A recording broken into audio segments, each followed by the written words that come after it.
Magandang araw po sa inyo lahat. Ako si Kyla Lapinid at narito tayo upang suriin ang isang deklamasyong isinulat ni Fernando B. Monleon na pinamagatang Anak Pawis. Bago natin simulan ang lahat, sino nga ba si Fernando B. Monleon?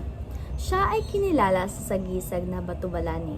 Isa siyang liradong makata at nagtamo ng karangalan sa UNESCO dahil sa aklat na isinulat nito tungkol kay Francisco Balagtas. Nahirang na mambabalagtas taong 1967 at kinilala rin siyang prinsipe ng Balagtasan.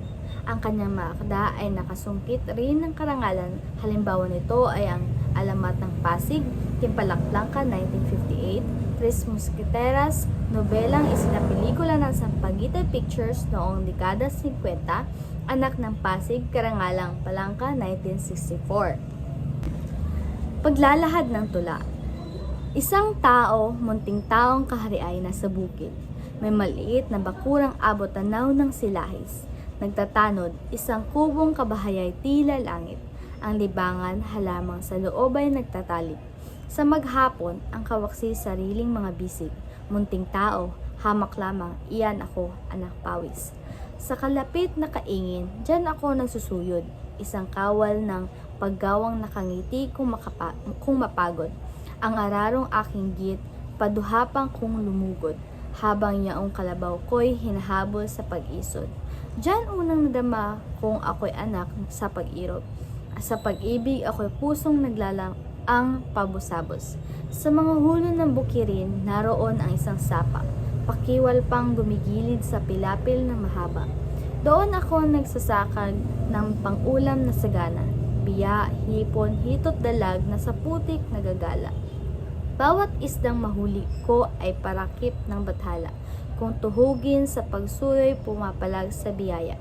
Sa duluhan noon naman ang tama ng nakalatag. Ang pakwan nakagapang at ang milon nakausad. Pasay nanulay pa sa talusok na nagkalat sa alalay ng masamyo at mahinhing hanging gubat. Diyan ako pinagpalat naging ganap na mapalad. Diyan kami nagsumpaan sa ilalim ng isang balag. At sa tabong haying lamang, hindi lubhang kalayuan. Kung tanawin sa dampako, taas patay noon lamang. Diyan unang iniyupyop ang mukha ng inang bayan, nang yurakan sa pahirap ng malupit na dayuhan. Diyan manding tinanggap ko ang halik ng hirang, nang itindig ko ang punit na bandilang aking tangan. Isang tao, munting taong kahariay na sa bukid. Ang maliit na bakuray abot tanaw ng silahis. Kayamanan, isang kubong nagpupuspos ng pag-ibig. Sa gisag, isang tabak ni Solimang nangangalit. Maghapunan sa katawan, dugong buhay ang nagtigis. Munting tao kung hamak lang. Yan ako, anak pawis. Pagsusuring pang nilalaman. Pamagat, Anak Pawis by Fernando B. Monleon. Paksa o tema, pagiging dukha o mahirap. Ito ay tumutukoy sa mga tao na kabilang sa mababang uri ng lipunan. Elemento ng tula, saknong. Sa pagsusuri, makikita na ang tula ay binubuo ng 6 na saknong. Bawat saknong ay binubuo ng 6 na linya o taludtod. Ang saknong na may 6 na taludtod ay tinatawag na sestet. Sukat. Sa kabuuan ng tula ay may sukat na 16 sapagkat ang bawat saknong ay maglalaman ng 16 na pantig sa bawat taludtod. Tugma. Kaanyuan o consonants ang paraan ng pagtutugma ng tunog sapagkat gumagamit ang akda ng salitang nagtatapos sa katinig bawat taludtod. Tono o damdamin. Sa kabuuan, ang tula ay nagpapahiwatig ng malungkot na damdamin. Pagsusuring pampanitikan. Mga bisa.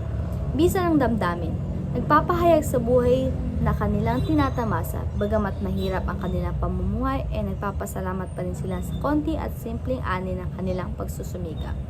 Bisa sa isip.